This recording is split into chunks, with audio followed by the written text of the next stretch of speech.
My son was in the Army back during Desert Storm, but even then he wanted an MBA. He looked at a dozen schools, but only one offered the online education and flexibility he needed while he was in a tent in Iraq. Grantham University. Turns out that Grantham's been delivering affordable, relevant college and advanced degrees for over 65 years. Heck, if they can deliver a quality education to a soldier in a tent overseas, think about the flexibility Grantham can offer you so you can earn your degree too. It doesn't matter how complicated or full your life is, if getting a degree is on your bucket list, you'll want to do what my son did. You'll want to call Grantham. Find out how easy it is to get started on your education so you can check that college degree off your bucket list. Call Grantham right now, 800-910-1370. That's 800-910-1370.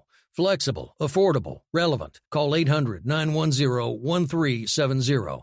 Tired of paying outrageous prices for Viagra? Well, we have great news for you. Now you can finally get Viagra at huge discounts. Healthy Man allows you to save up to $500 on Viagra. Why pay U.S. pharmacy prices of $15 per pill or more when you can get Viagra for less than $3 a pill? Call today and get 40 Viagra pills for only $99. This can cost as much as $600 at your local pharmacy. You can't afford not to call us. If you want Viagra at the lowest prices, never pay $15 a pill pharmacy prices again. Get Viagra for less than $3 a pill. Call 1-800-516-7602 today and save up to $500 and get 40 pills for just $99. Healthy Man is fast, easy, and affordable. Operators are waiting at 1-800-516-7602 to take your call right now. Call 1-800-516-7602. That's 1-800-516-7602. Again, 1-800-516-7602.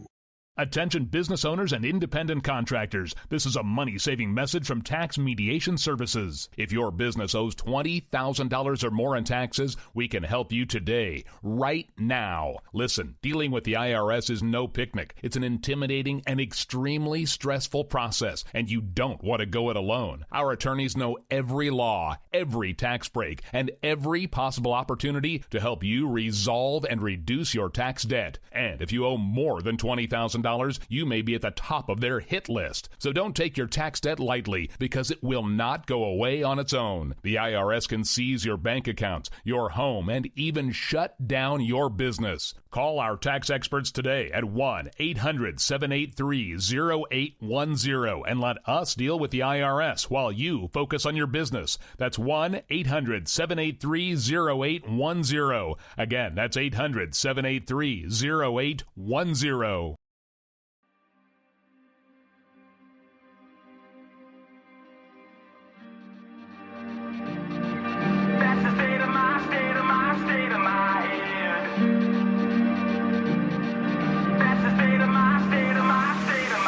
It's been a long, bumpy ride sitting back in the saddle.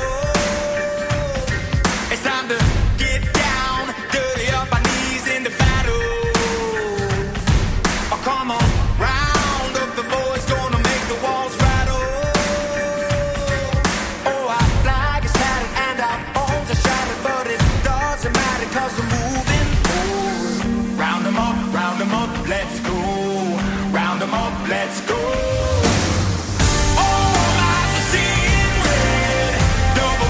The blood we've shed. The only way of leaving is dead. That's the state of my head. They don't know where we've been. We got that concrete street stand.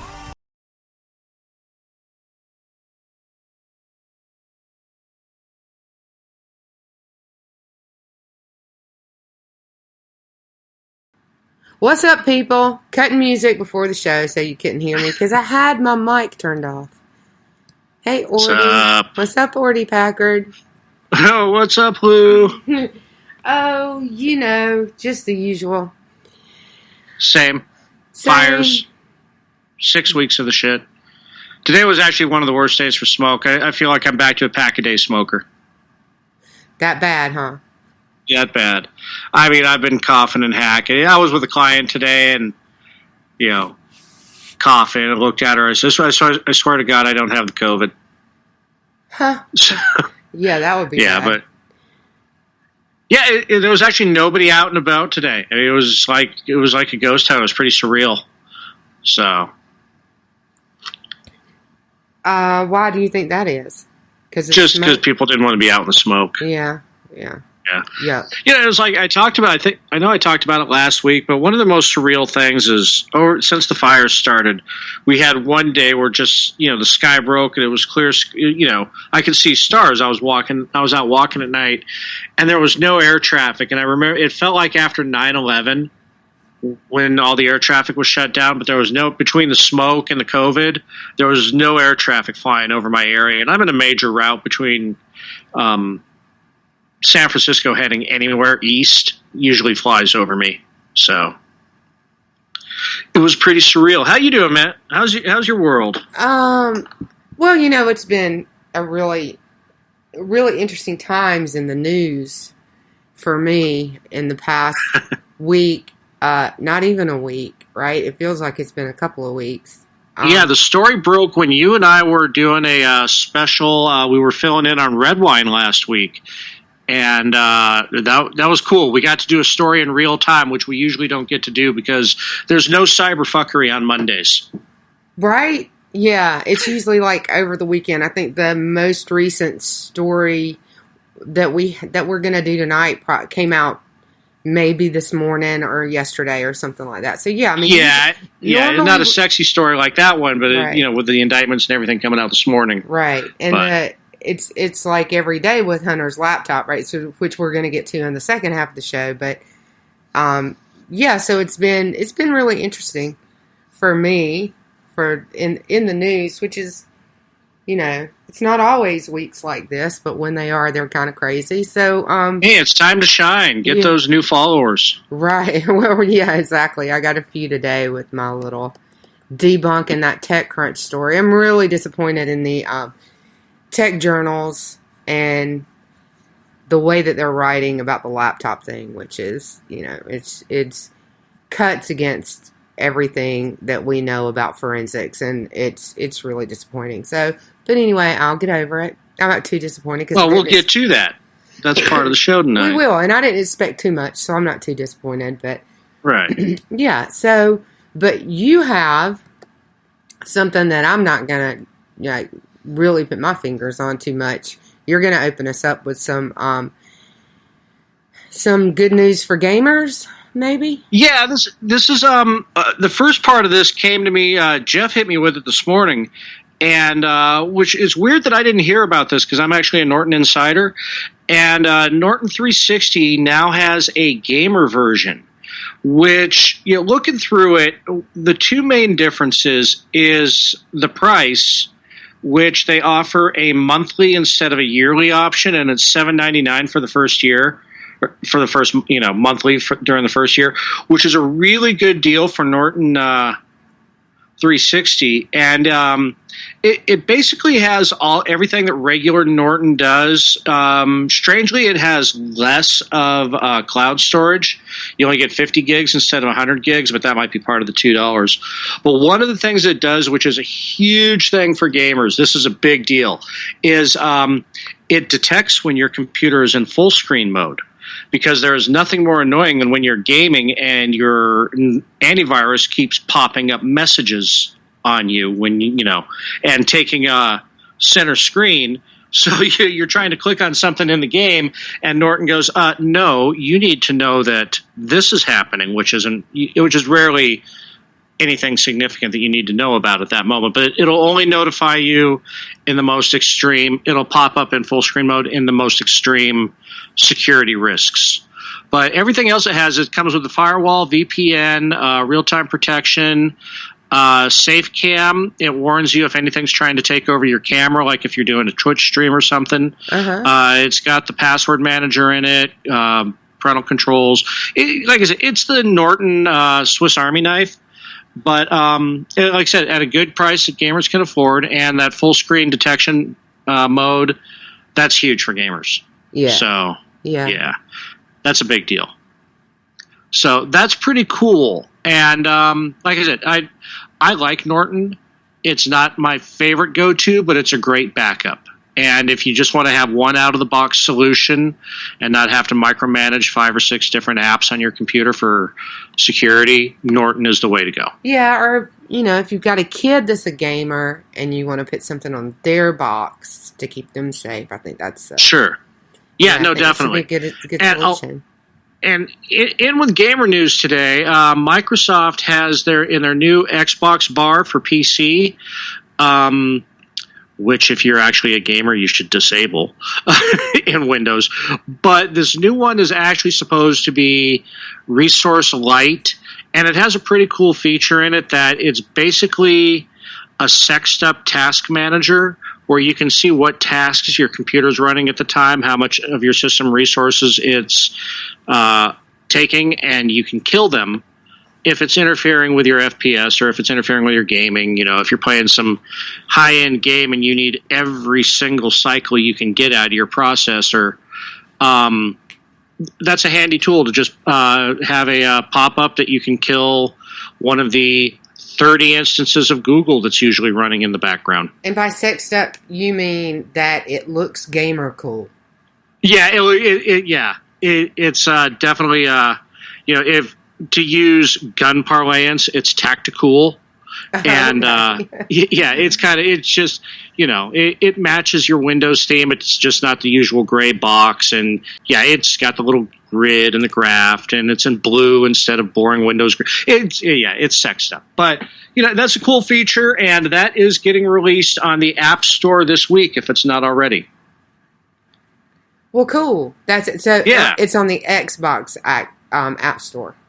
Yeah, what they've done, if you're not familiar with it, is that the line between an Xbox console and a Windows 10 PC is virtually non-existent. It's a matter of if you just want to be part of the PC master race or if you're a console scrub. So, but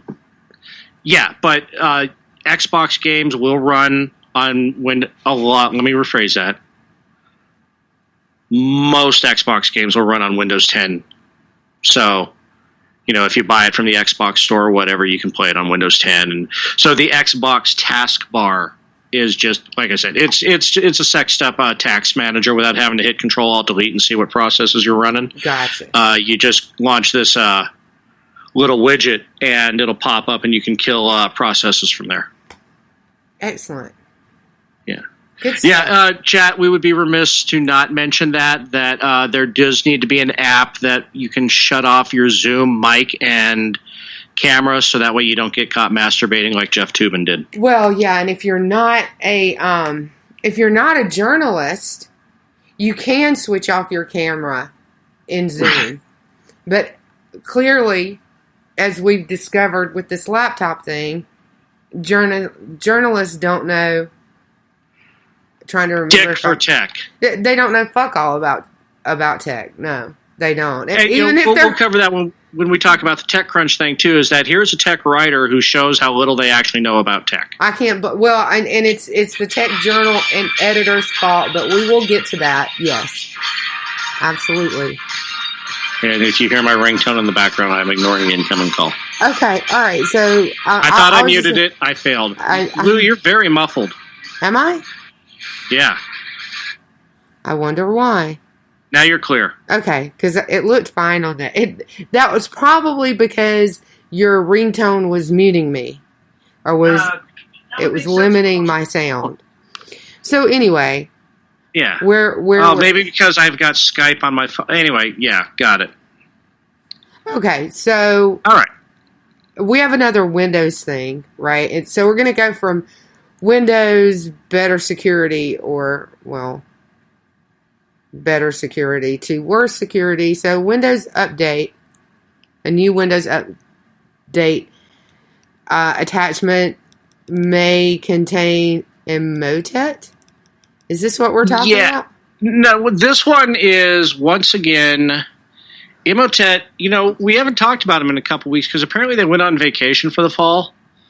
They're back. They started popping their head up last week. And what this is another phishing attack that comes out from Emotet. And it's a Trojan inside a Word document that tricks you into saying your Word. You'll be emailed a Word doc. You open it like an idiot, and then it will say, "Oh, your Word needs to be updated." Right. So then it looks like it's doing a Word or Windows update, and in it, it's installing trick bots and their usual fuckery that they install. So in this, you just got to kind of links are spoofy, guys. Yeah, exactly, and definitely, if you're not expecting an attachment, don't open the attachment. I think 99.9% of the people who listen to us don't really need to hear this, but we say it anyway because we never know who's listening to us. So, right. Imhotep is really good at fooling people, which is one way that they've been around for so long and been so successful with their attacks. And so they're typically really good at this, and they come and go, and have, they've been around for a long time, and they've always they come and they go. It shows up, and then you don't see it for a while. So yeah, and they do pretty. Their phishing attacks they're almost spear phishing, but not really. It's a broad net that they cast. But it'll have things like PO numbers as the subject of the document. So that way, if you're in a position where you're constantly, you're not paying attention to every PO number that you utilize, and something like, PO number 1015-2020, you're going to, as a Word doc, you're thinking that's going to be an invoice or a PO. So you're going to open it and then, oh, hey, look, Windows needs to be updated. Some apps need to be updated. This program with Microsoft Word. Okay. And then, this is in protected view. Enable editing. Don't ever click enable editing, because that's usually what launches the VB scripts. Yeah. Right, exactly. And whatever that button is, it's going to release the malware, right? So anytime you open an attachment and it says, click this button, don't click that button. Don't open the attachment, but if you, mistakenly do, don't click the button. Yeah, and what this one does, this is, we talked about last week on how, there was a concerted attack against TrickBot. But this one will launch TrickBot and QBot, which do their own malicious activities, but also open up the computer for whatever it is that in this case Imhotep is trying to get you for. Right. So, whatever scam du jour they happen to be running. Right. Exactly. Yeah. So yeah. So there's my Windows stuff of the week. Yeah, we always have something Windows to talk about, good or bad. Some of this was good. Some of it was bad. So Robinhood, which is an investment app, right? It's an investment application, and you can invest a little, kind of get a 401k started or a portfolio started by investing small amounts of money, kind of targets sort of the Zoomer and millennial crowd, right? So younger it's kind of like it's kind of like E-Trade Lite, and it's got a little crypto in it too. So you can you can play a little bit in the crypto market, you can play a little bit in the stock market, and like you said, you can make a bespoke 401k, but it's really light service. It's not going to give you the graphs or anything like that like you would get with E-Trade or some bigger investment house. Yeah, so they were hacked. Yeah. 2,000 Robinhood clients were breached. That sounds like a pretty small number. I don't know how many overall clients they have. Did it say? Right. Yeah. So, I didn't see either million. How many clients they have, but if that's 13 million, it actually does say 13 million. Oh, shit. Yeah. So that's a very limited number. It is, and that's it's a very small number. It's kind of like, so did they just not get very far, or? Well, actually, this was part of this was a phishing campaign, and so basically what it was a phishing email telling people to set up their 2FA, and those who followed it, Yeah, so they because like 99% of our listeners, they're going to go, I already have 2FA set up, fuck off. So they're not going to get caught in a phishing scam like that. But yeah, it looked good, and so told people to set up their 2FA, at which point you have to give your credentials, and you fell for it. Yeah. So, I mean, that's a good number. You have to wonder how many people even saw the email, right? Or or actually got it. But out of 13 million customers, to only have 2,000 receive it and respond to it and fall for it. Yeah, now they may not have gotten all 13 million users with the phishing. It may have just been some brute force phishing, and but still, getting 2,000 on the hook, especially with an investment app, getting the credentials of 2,000 people on a phishing campaign, that's not a bad day fishing. No, I mean you got to figure that they are financial accounts, right? So there's potentially information there to get. You would hope an operation like this that they wouldn't be able to get anything because it wouldn't be stored in plain text. Right, not like it was with E-Trade back when E-Trade got hacked in the mid-aughts. Right. Remember that when E-Trade got hacked, and it was because once you were logged in, you were in a secure connection, but your login credentials were transmitted in plain text. Yeah. Yeah, so they learned their lesson with that. And Scottrade, every online brokerage has had it. Yeah, and that was mid-aughts, not probably more common than we'd really like to know that it was. Right. Yeah, and there was and Scottrade was in 2013, but that's still, in the last 5 years, people have become more savvy. I watched a video clip earlier today that Jeff sent to me, and the person who was talking about it in the stream said, today, individuals have the tools that only state-sponsored hackers had 5 years ago. Yeah. Well, in technology, sometimes advances at light speed. Yeah. Right. So sometimes, especially, cybercrime and cyber defense move it faster than Moore's law, in my opinion. Yeah. Yeah. Yeah. But Moore's law just applies to hardware. But still. So, yeah. So if you have Robinhood, you probably, and you were part of the breach, you would have already received an email from them. So, we're not telling you anything that, we're hopefully not breaking news to you that your Robinhood account may be in jeopardy. You've already figured it out and fixed it. Hopefully that is another kind of kudos to this, is that they got on top of it pretty quickly, let people know. And address the situation pretty quickly. So they did a relatively good job, I think, with this particular breach. Right. It seems so to me, anyway. Yeah. No, that's what, again, we've talked about this before, in that responsible companies are if they're not proactive in their security, they're very reactive with their customers once there's been a breach.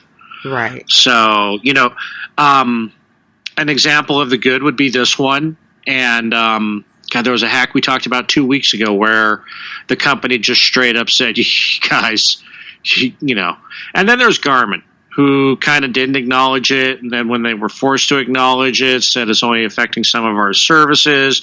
And then the problem was bigger than they had initially let.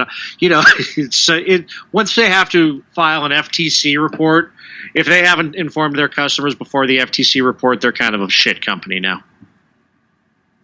Right. Yeah. Yeah.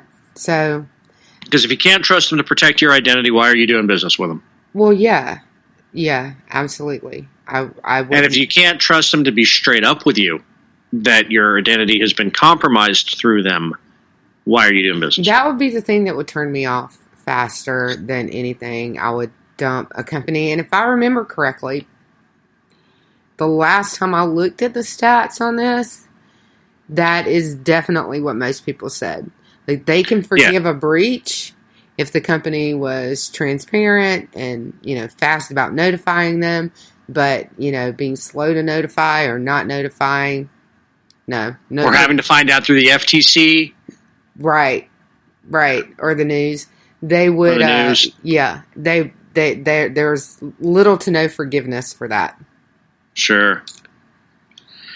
And so I agree. I saw that one of your more talked about, while we're talking about hacks, and Telegram got hacked.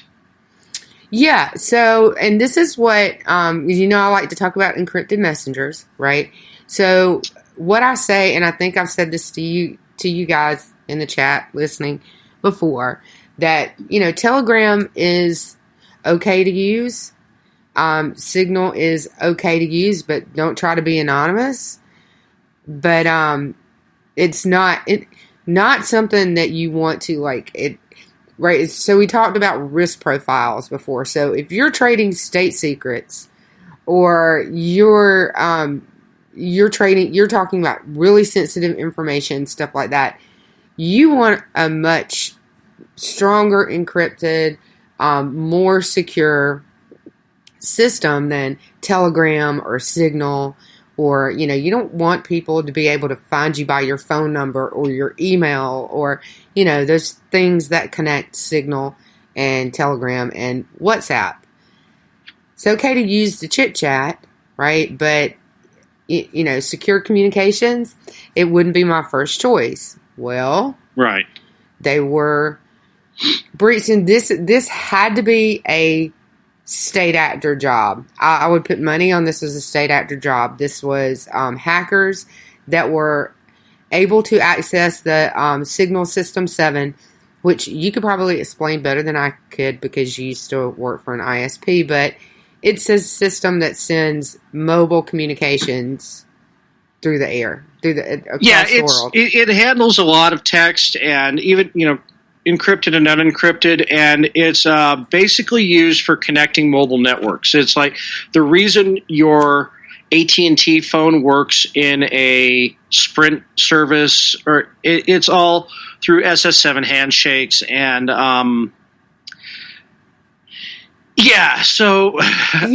this was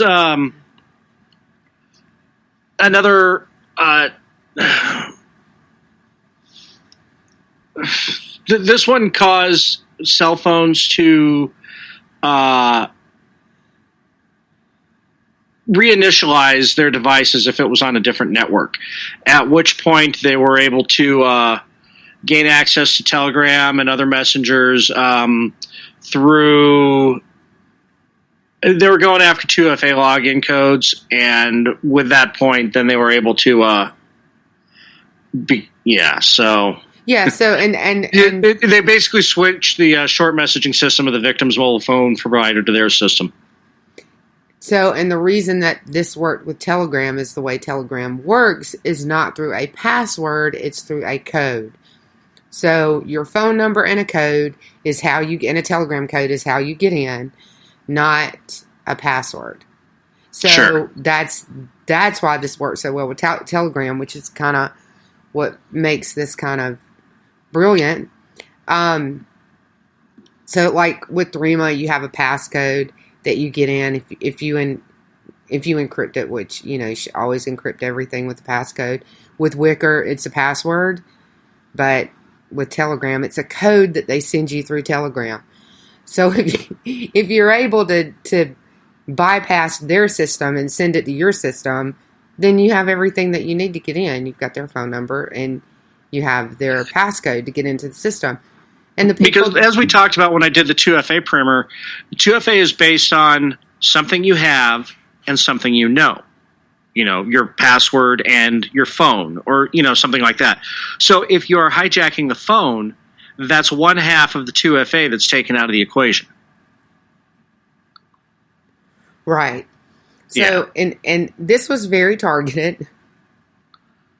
They targeted crypto, like influential people in the cryptocurrency market. Yeah. So, right. They're looking for a way to get into accounts or insider information or something like that. So they targeted those people specifically. So it's a very targeted attack. So it was targeted like a state actor.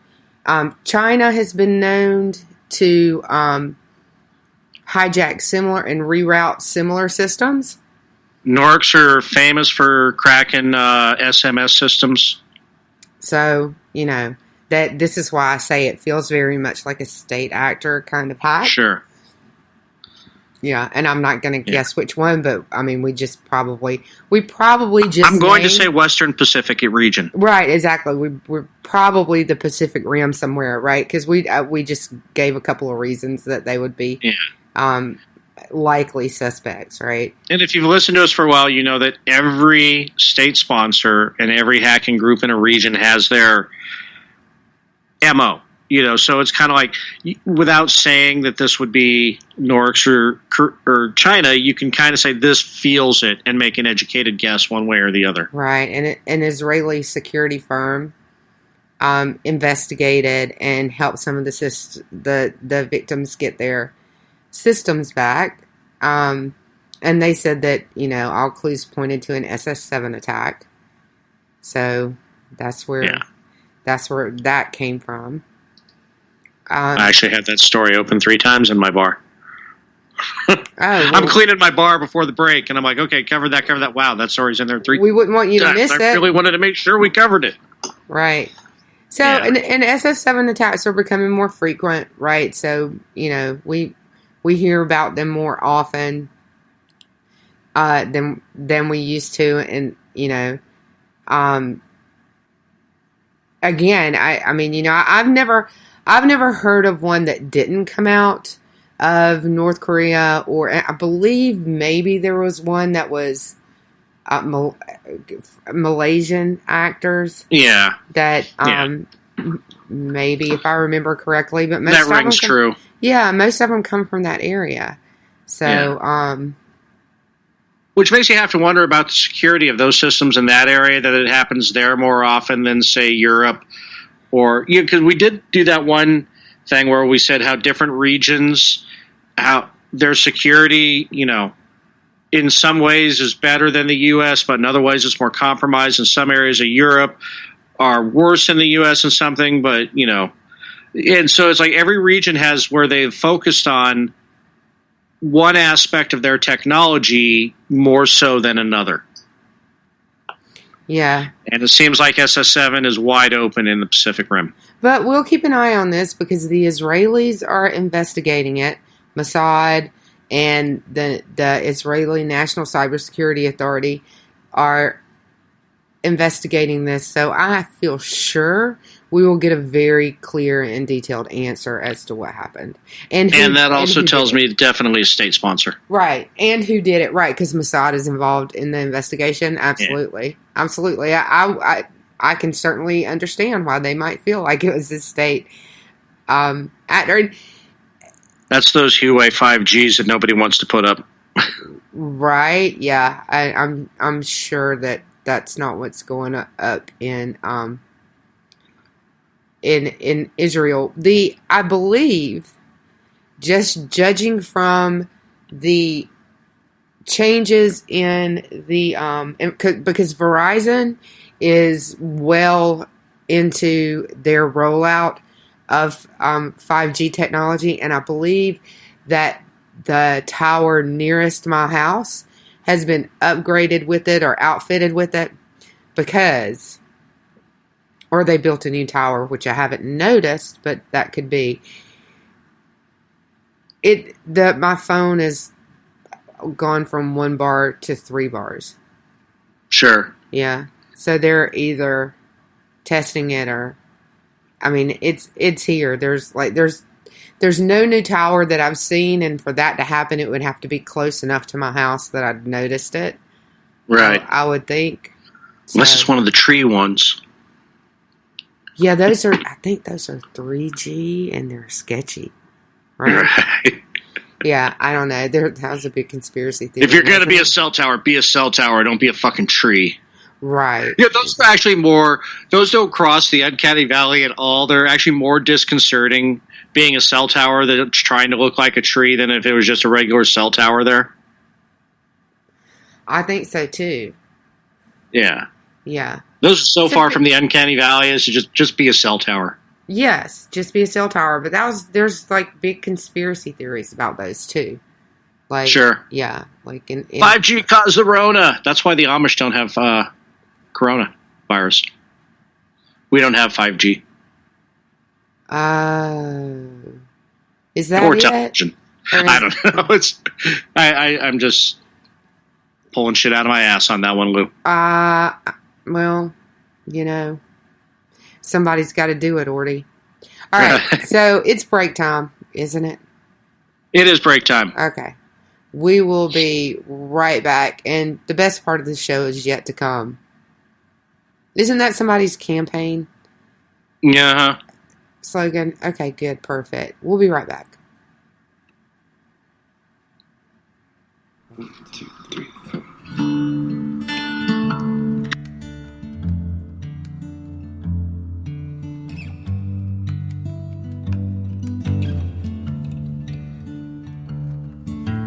Pack your things, leave somehow. Blackbird song is over now.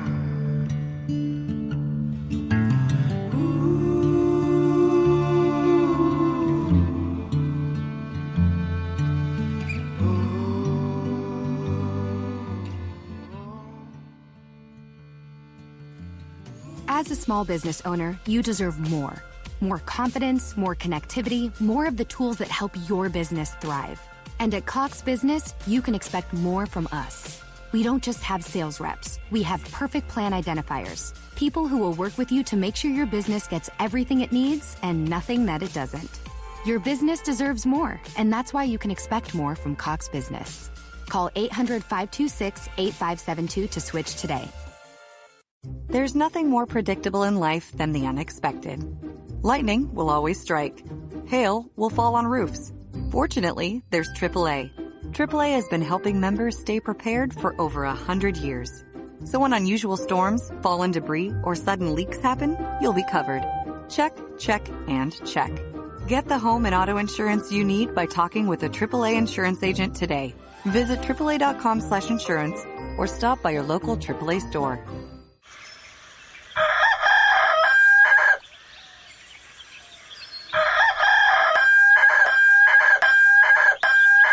If you prefer real mornings, shouldn't you have a real breakfast? At McDonald's, we get real about breakfast. That's why you can have a savory sausage biscuit with delicious hash browns for only $1.50. It's time to wake up breakfast. Single item at regular price. Prices and participation may vary. Cannot be combined with any other offer or combo meal.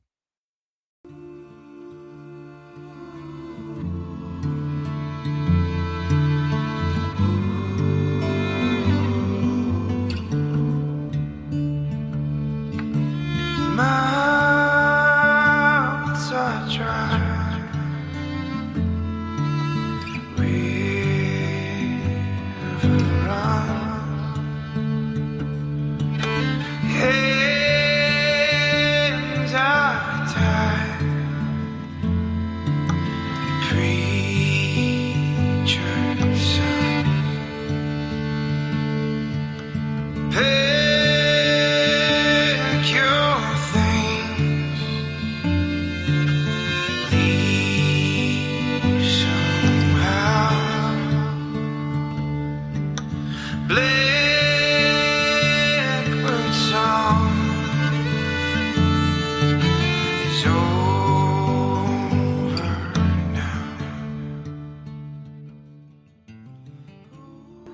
We're back. We are back. Chill. Yeah, I like that music that Orty brought to the table. Good stuff. That's Orty music. That's Orty music. Yeah, it's either 80s surf punk or modern folk music. One of the two. Yeah. And a lot of Grateful Dead for some reason. You know, my music library is full of the Dead. It's just full of it. Right. So, yeah. Lots of Dead. So, Hunter. So we're gonna do Hunter. The Biden. gift that keeps on giving. Yeah, that damn laptop. So let's just recap what we talked about Wednesday night, when we were really excited to be doing a fresh story instead of one almost a week after it happened. Right. So the laptop was dropped off at a repair shop. What we've learned is that they were water damaged, reportedly. Mm-hmm. And I've seen that reported consistently in, I'll just call them, for lack of a better term, pro-Trump and anti-Trump outlets. Because, you know, we don't have unbiased news anymore. There's the reactionary pro-Trump and the there's the anti-Trump and then the reactionary pro-Trump, whatever. But right. They at least lean one way or the other. So sure. But I've seen that reported recently over the past few days in both. So I kind of believe that. The problem that I'm having is that I am seeing so much strange information printed in just one or two places, and it's not, the biased part of it, or the assumptions that I'm talking about. It's the minute facts, right? Like, I'll think of one. There was one in the TechCrunch part that we'll get into, and it'll probably come up again. But I'd never seen it anywhere. I'm like, where is this even coming from? This is the only place I've ever seen this. So, reportedly water damaged. And, I mean, you know what happens when you, like, drop an iPhone in the water, right? No, yeah. Yeah, so, and Orty knows. Throw it in a bag of rice, don't turn it off, throw it in a bag of rice, check it out in a couple days. And I've had that work before. I also know that with some people, it hasn't worked. I mean, if it's water damaged enough, but a laptop, like, I spilled a cup of coffee on my laptop keyboard one time. That laptop never worked again, right? So if certain components in the laptop, if you water damage those components, it's screwed, right? And you have to, if you're able to get to the hard drive and get the memory off, you have to put it on another one, right? You use it to image a new machine, and be glad you got your data back. May or may not work. So, dropped it off. The repairman got his signature on a receipt. Called him the next day. Said, I need a part. He brought the part back. I actually heard this part in one of his interviews. Brought the part to him. The guy fixed the laptop. He never heard from him again. Reportedly tried quite a few times to contact him, Hunter. Couldn't contact him. He never came back and picked it up. Right? When he dropped it off, it was April of 2019. It sounds like it was maybe about a week or two later when he started trying to contact him to get it back, to give it back to him, get him to come pick it up. Sure. After 90 days, the laptop belonged to the repair guy, right? That was the contract. That's Delaware law that it can be in the contract. That was the fact. All the shit happens in summer, fall with the whistleblower and all that crap, and the guy starts getting nervous. Something else may have happened that we'll also talk about in a little bit, but he started getting nervous about having it. He contacts we find out later it was his father that he had contact the FBI the first time. Then the FBI contacts the repair guy. Then they come and take their own, these are all updates, right? Then they come and take their own forensic image, but they leave the laptop there. Then in December, that was September. Then in December, they come and pick up the laptop and take possession of it, seize it with a warrant, right? So between September and December, they have examined the forensic image, gotten a grand jury warrant for it, and gone back and seized the physical laptop. Repair guy says when they picked it up, this is all reported by Fox News. Repair guy says when the FBI picked it up, they told him if Hunter calls for the laptop, tell him that it's in storage and let us know and we'll bring it back. That tells you right there they didn't want Hunter to know that they were examining his laptop, which is... It also said it's also a sting. That's frequently with the... if you try to mail something illegal and the postmaster catches it, they will say that for some reason this package was undeliverable. Come down to the post office so we can, dot the I's and cross the T's, and that's usually when the cops are waiting for you at the post office. So that's very, tell him to come pick it up so we can arrest him when he comes and does it. Yeah. Because that is in the act of, that is putting the evidence of the crime with the perpetrator of the crime. Yes. Yep. Absolutely.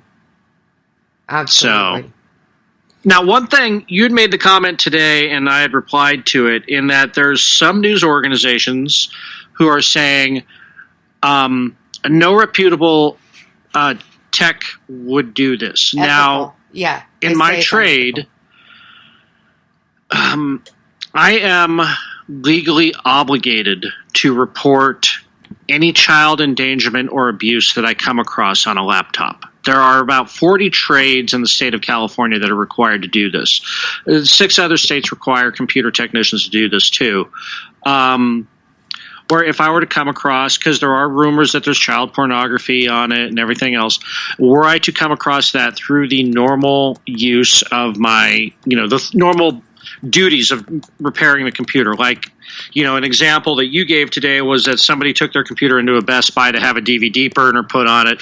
The Best Buy technician just grabbed a random video file off the dude's hard drive to test and see if the burner was working, and lo and behold, it was CP. So that's actually Best Buy and Geek Squad's policy. Yeah.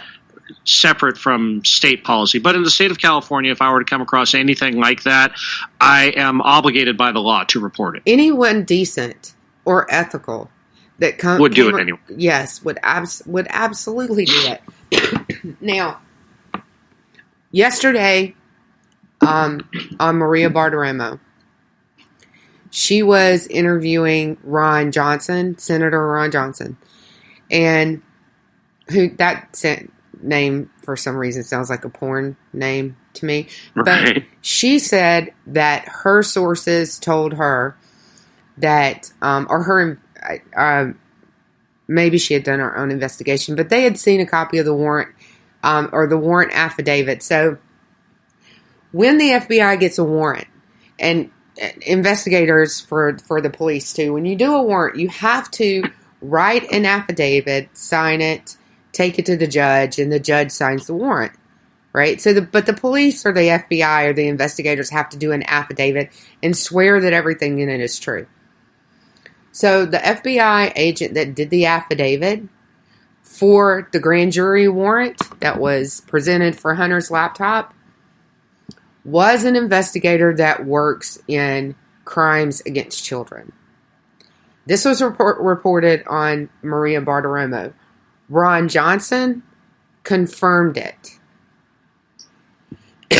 So I think at this point, and even so, there have been plenty of cases where repair people came across evidence of terrorism, planning bombings, and communicating with terrorist organizations and things like that, and they turn it over to the FBI. I think that's a perfectly ethical thing to do. Another person who works in the IT industry responded to that tweet of mine as well and said, it's one thing to keep someone's nudes. And he said, absolutely, when you're working on a machine, you run across things. If you run across something that's evidence of a crime, you turn it over to law enforcement. And the contracts say that. Another guy responded to that tweet that works for, or used to work with the Geek Squad. He said the contract is very clear. If they run across evidence of a crime, they turn it over to law enforcement. It's in the contract. It's also been reported that this particular repair guy was famous-ish in the area for... He's really well known for knowing his shit. He's a Mac service, Yeah. So... Yeah. I mean, he's not like an Apple store, but Mac allows very few people to work on their hardware. It's actually something... there's been several bills brought up on various state levels of a right to repair. Meaning, what it is that if Apple doesn't want somebody working on a computer, they won't send them the repair parts. Right. And Apple holds on to their hardware like grim death for some odd reason. You can't just like go and buy another, more RAM for, well, I mean, you can, but it's, anyway, a monitor or something like that on a MacBook Pro, you have to be an authorized service center. That's not just like, going down to Best Buy and picking up another monitor. Right, yeah, it's definitely a completely different thing, and we've talked about this before. Apple and their hardware and their software, they're very they're very stingy with it. So, I mean, if you want to see a horror tale on dealing with Apple, go watch Linus Tech Tips on what happened when he accidentally broke his monitor.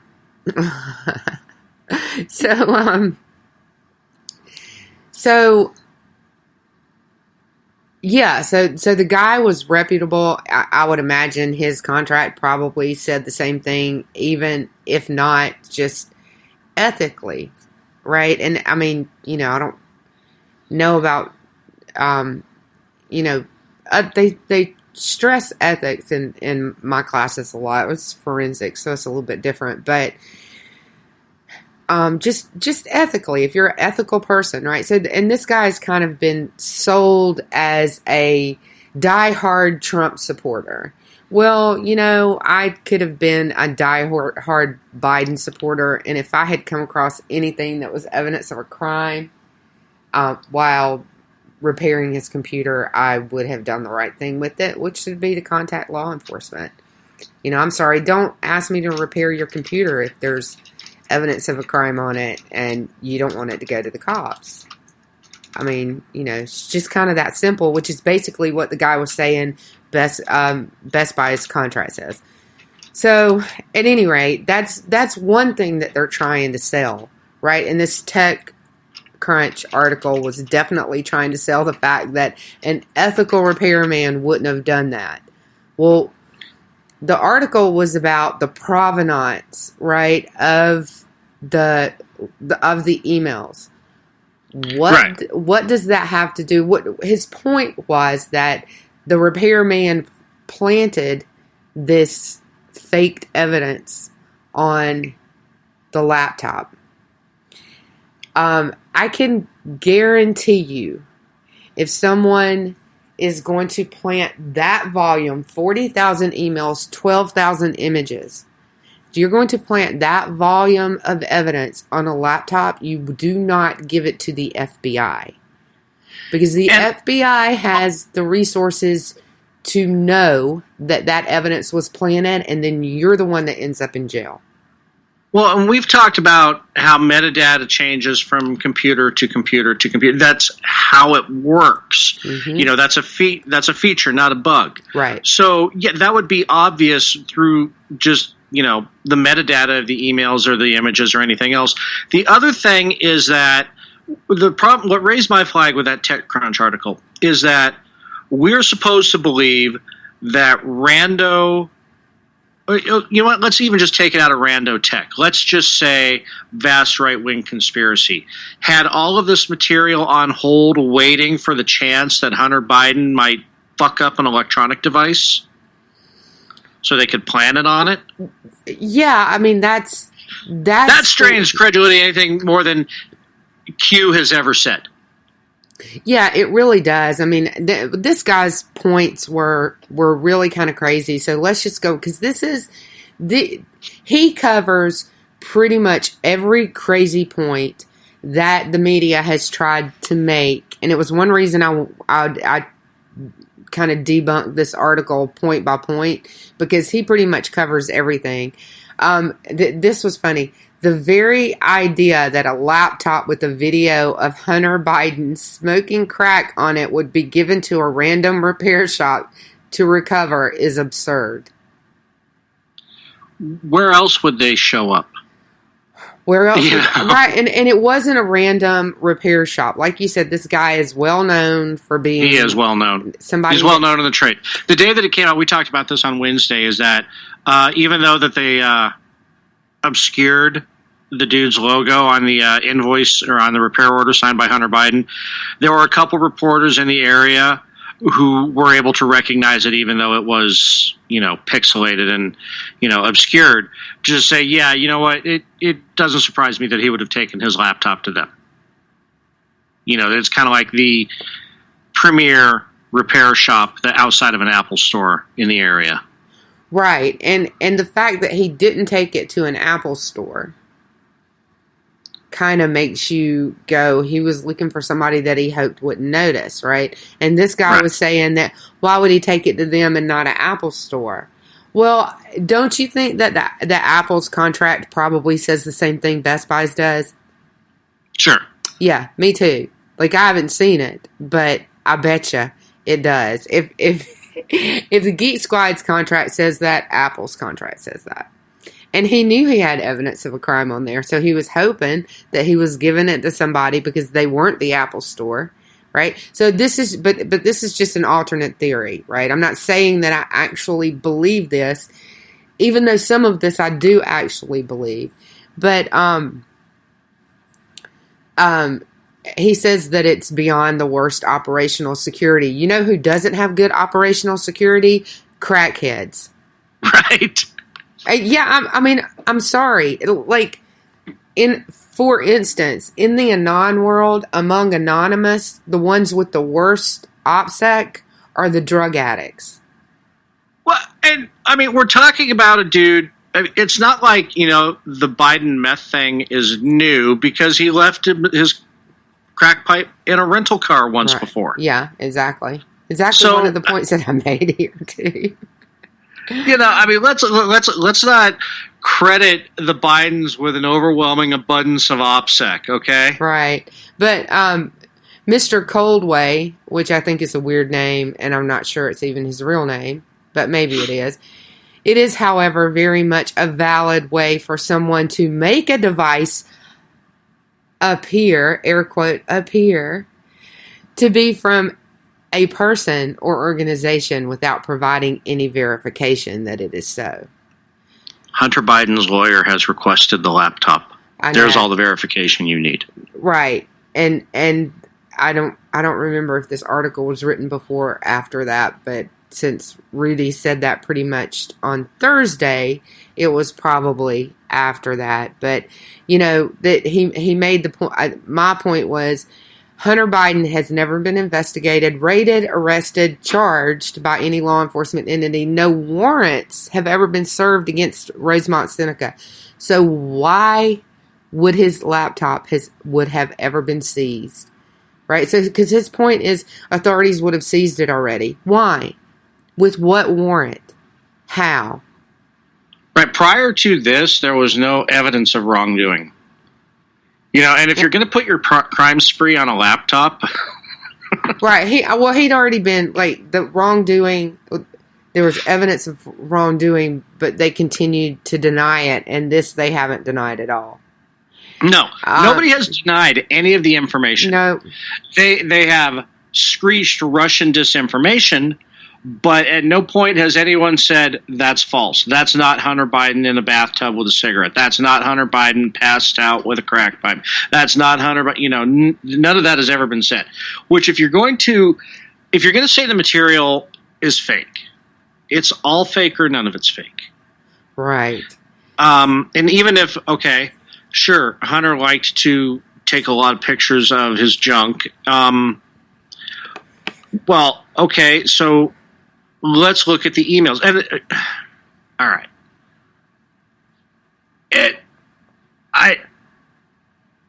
this is just pure gaslighting.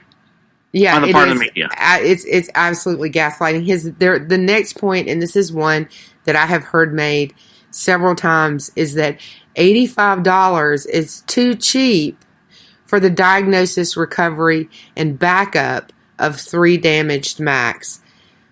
I've only heard 3 in a couple of places, so I don't know if there actually were 3.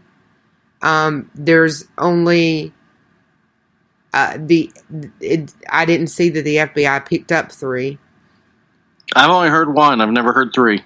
Right, and but this is the other guy that said $85 is the same guy that said 3. So I'm not sure where they're getting 3 from. That might be correct. But we don't know what the $85. Have you seen? I haven't seen the receipt, so I don't know what the $85 is for.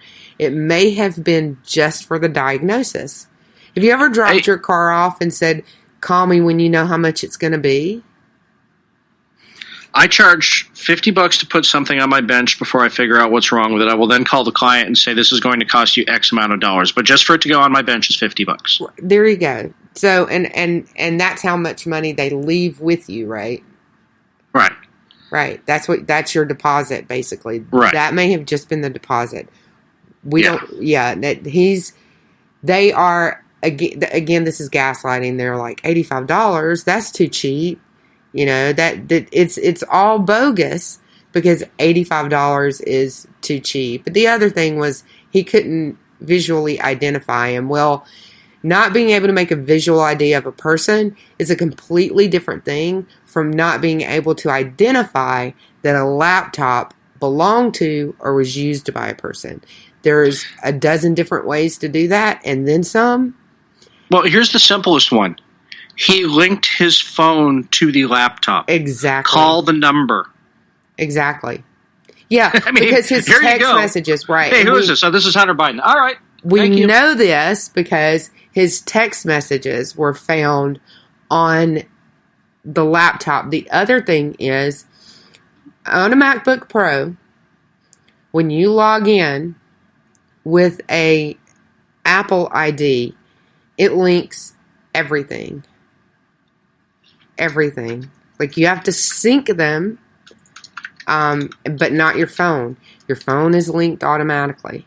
So, yeah, there's, if someone came in and picked up my laptop and I was already signed into it and they wanted to figure out who it belonged to, there's 100 different ways to figure out who this MacBook Pro belongs to. Well, and here's the other thing that, has been said is that, well, why would he need his username or why would he need his login credentials to repair water damage? That is the only way you can make sure that the data is intact. Otherwise, all you're doing is swapping hardware and saying good luck. That was the funniest one of all to the IT and computer repair people that responded to this thread.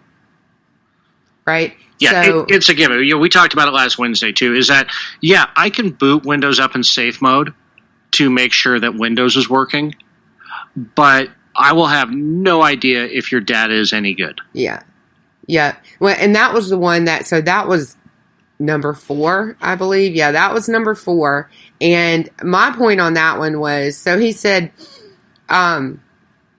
he was saying that the guy didn't have a password, and that it would have been encrypted, so the evidence was all fake because the guy wouldn't have been able to see it. Well, that's not true, because like you said, would have had the password, right? And Macs are encrypted and decrypted through your login password. Like most. That's the second question I ask. What's wrong with it? What's your username and password? Right, exactly. And on a Mac, you just need the password. The username's pretty much, and pretty on much a automatic. PC, on Windows 10 PCs, you just need the PIN number in most cases. So right, yeah, exactly. So the other thing was that he thought it was ridiculous that if he had it was suspicious that he would leave it behind and forget to pick it up when he had such sensitive stuff on he's it. a crackhead. Right. People know that he's a crackhead because he left his crack pipe and credit cards in a rental car. Right. This isn't like new information. No, it's not. He even admitted going on a crack binge before he started dating his dead brother's wife. Okay, his history with crack is long and distinguished. And false assumption number 5 is that he would not need to look at any of this information.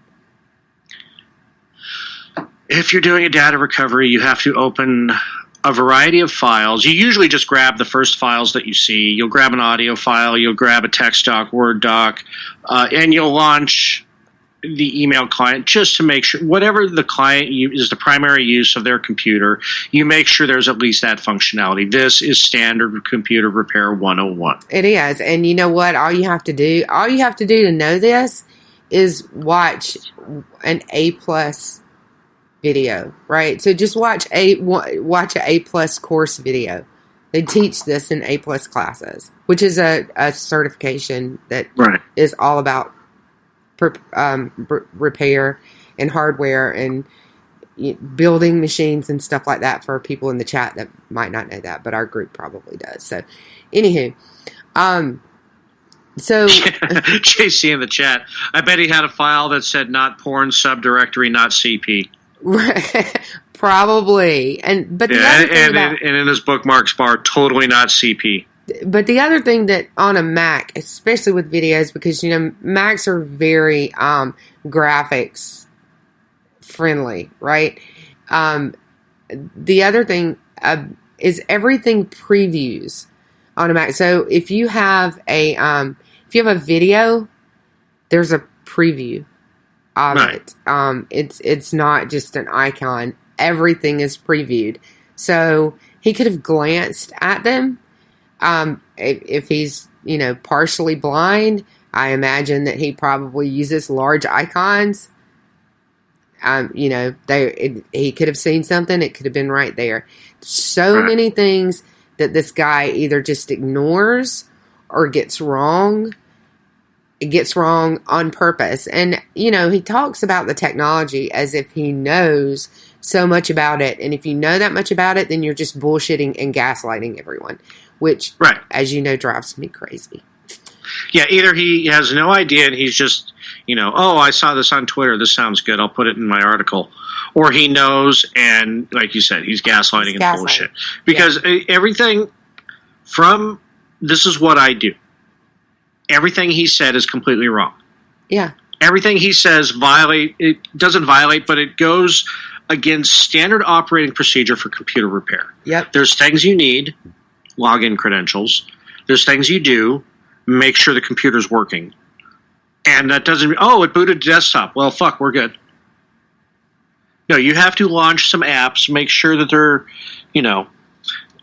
it's working. You open the browser, you open the email, and since 90% of people use their computer as an internet machine, that's basically all you do, and maybe some Office apps just to make sure that it runs. I'm not sitting there going, do they any topless pics? No, I'm just running the first thing I see to make sure that it is doing what it's supposed to do. Yeah. And so much of this is not about provenance, except that in the end he'll say something like, this is something that someone who planted, right, that the information would do. But that's not about the provenance of the data at all, right? And so he's just like, and trying to defend something that's indefensible and getting it all wrong. And his last two things were not even about the technology at all. It was like, and in the, beyond all that, the data itself is not convincing. Okay, that doesn't have anything to do with the provenance. And then the last thing, he just gets it completely wrong, where he says the guy gave the laptop to Giuliani before he gave it to the FBI. Wrong. Almost a year before he gave it to the FBI, to Giuliani, he contacted the FBI. Right. Yeah, and here's the thing, and we've talked about this on social media. The press, the media, and in this case, even tech media with TechCrunch in writing about this, they're so incurious that not one has asked. So you got you got yourself a copy of the hard drive, right? Yeah. Can I see it? None of them. They are so busy saying why it can't be true, they're not even the slightest bit interested on if it is. Yeah, and I don't think that has anything to well, it's they're just looking for, like you said, they're just looking for ways to defend the indefensible. Right. And so and the more they do it, the more that this sounds like, oh yeah, no, we know that this is probably totally legit. Because none of them have questioned the veracity of the material, just the provenance. Right. Yeah. Well, yeah, exactly. It's like, and so some other updates that have come about is that Fox News tracked down one of the, and this is the China emails, and I'm sorry, but the China emails are far more damning than the Ukraine emails are. And above and beyond that, it's friggin' China, right? So China. So Fox News tracks down one of the other emails recipients on that, right? Because some of them were group emails. They tracked down one of the other guys and said, are these legit? And he said, oh yeah, they're legit. So, provenance, right? That's like a witness to a crime. Oh yeah, I got that email. Well, who's Mr. Big or the big guy or whatever? Right. That's Biden. That's Joe Biden. Yeah, and again, nobody disputes any of that. No, they're not disputing any of it. The campaign doesn't. Hunter obviously hasn't. Hunter's lawyer is asking for the computer, so that's pretty much a red flag that it's real. Sorry, you had your opportunity 18 months ago to pick. If you had just picked up the computer, and none of the media is even the slight bit curious what the information is. The moral to the story is don't be a crackhead. Am I wrong? Well, Rudy Giuliani's involved, so obviously it's all bullshit. Right. Okay. Exactly. Well, you know what? I'm not a huge fan of Rudy either, but dude's a lawyer. Dude was, America's mayor. He's got a bit more credibility than some writer at TechCrunch. He was the associate secretary of the associate attorney general. He was an U.S. attorney working counterterrorism. Right. And he was America's mayor, the mayor of New York. Did a damn good job. He is elderly now and doesn't give a fuck. But I am a fan of Rudy because I went to New York before Rudy, I went to New York during Rudy, and I went to New York after Rudy. I liked 9/11 Rudy. I'm not anyway, but we don't need to talk about Rudy. Jeff just made a great point in chat too, and this is the same way I feel, and I'm sure everybody else in tech who listens to the show too. The way the news is covering this makes every IT fiber of my body cringe. Yes, yeah, it does. Everybody. So the other thing about this is where I am a little bit not disappointed in the tech journals. Their tech guys are not writing about this. They probably refuse. Right. The people that I'm going to recuse myself of this because anything I say is going to severely incriminate. Right, yeah, like you're not going to like what I write about this, or they are writing stuff and the very biased editors aren't printing it, you know? So, right. Something. Yeah. And Andrew McCarthy, I will drop it for you guys just because I think you'll like it. Andrew McCarthy has a great article from The Hill that he goes through the legal issues with digital data and provenance. Now, some judges will hold a little bit higher standard to digital data than he presents here. He's presenting it from a prosecutor's point of view, of course, because he was also a U.S. attorney. A defense attorney will say, no, I'm going to do my damnedest to get that thrown out because, and investigators will say, I'm going to cross my eyes and dot my I's and cross my T's because I know, right? Because I get you saying it. Yeah, because I'll be damned if I'm going to have a high-powered defense lawyer throw my evidence out. So right. There's not going to be any questions about the provenance when I'm done because I'm going to connect his the email IPs with his network login IP and a location where I can prove he was at the same time of day that all of those IPs were in the system. You see what I mean? So and again, he linked his phone to the laptop. Well, yeah. See, and so as long as he had the phone on him, that information is also available. Right. Yeah. So the phone is linked to the laptop. The phone is a matter of record with his phone provider, right? And look, this phone was in China the same day that Hunter was. Right, so you can prove he carries this text was sent on this time. Exactly. So it's all not just that he owned it. It's not just that he owned it and that he used it, but that he also carried it. You can also tell in the system, in the logs, you can also tell that the proximity of the phone and the laptop, right? So if what's feeding through both at the same time. So was the information synced via Bluetooth or was it synced via Wi-Fi? Was it synced over the internet? Was it, Exactly. So there's like I said, there's 100 ways to prove that a MacBook belonged to and was used by. See, that's the other thing. If you own a laptop, that doesn't mean that you're the person using it at all times, but there are ways to prove that you own it and you use it because it's in the same locations as you are at given times. It's in the same location as your phone. Your phone is in the same locations as you. I mean, call logs, text messages. There's all sorts of ways to connect the person and the device. And that's what they do. That's what investigators do. That's what expert witnesses do. And so, I mean, in the end, this is like Russian collusion all over again because all of these people are coming out and saying, oh, it's Russian disinformation. And, it was faked. It was put there. It was planted. There's no way to prove it. There's plenty of ways to prove it.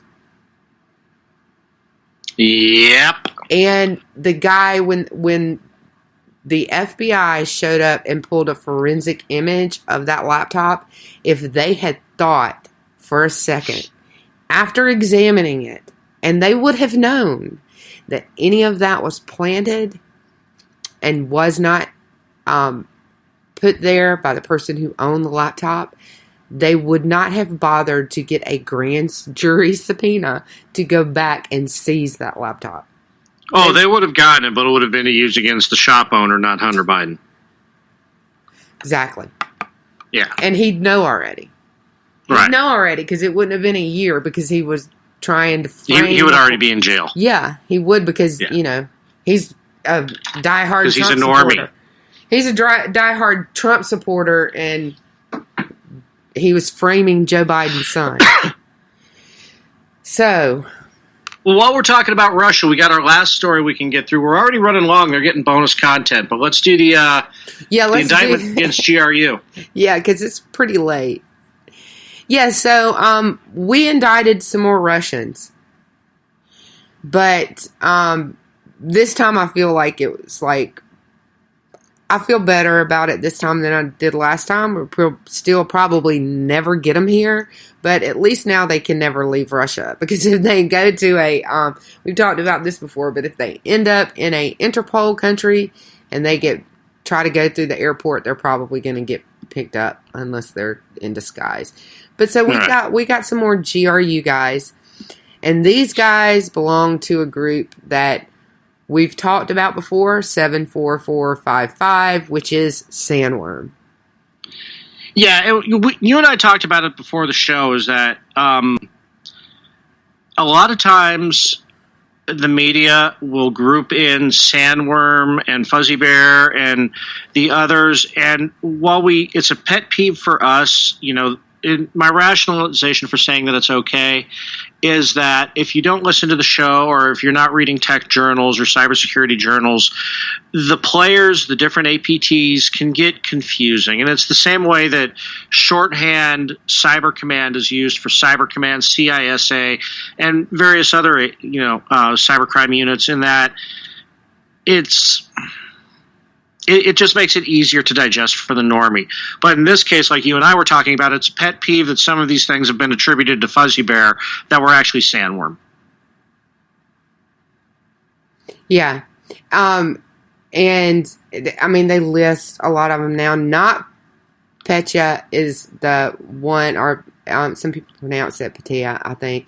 But it's probably the biggest one. The summer of 2016, from 2015 to 16, it was the biggest thing talked about. It was like it was one of the most devastating and costly ransomware attacks, and it was basically a false flag for to get more information and do cyber espionage.